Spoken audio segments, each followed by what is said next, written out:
ফুলেনের বিশিষ্ট সমাজসেবী নূর আলম সাহেব আমাদের জেলা সভাপতি এবং চেয়ারম্যানের হাত থেকে তৃণমূল কংগ্রেসের পতাকা ধরে আজকে তৃণমূল পরিবারে ওনারা সামিল হলেন।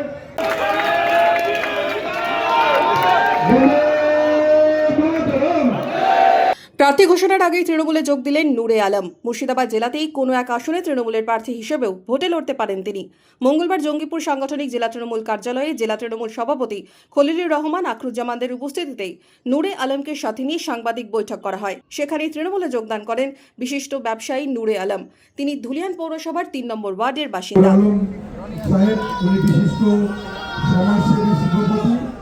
এবং লালগড় থেকে ডক্টর আব্দুল আজিজ, উনি বিশিষ্ট ডক্টর এমডি, শিশুরোগ বিশেষজ্ঞ, দুইজন আমাদের মামাটি মানুষের সরকারের উন্নয়নে সামিল হয়ে তৃণমূল কংগ্রেস পরিবারে যোগদান করেন। তৃণমূলে যোগদানের পর কি জানালেন নূরে আলম? আমাদের জেলা সভাপতি উপস্থিতিতে এবং আমাদের জেলার উপস্থিতিতে মানুষের পাশে থাকার উদ্দেশ্যে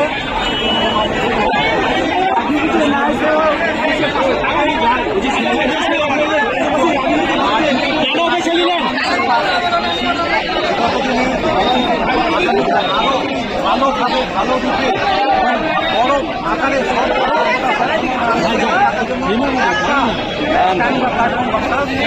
আজকে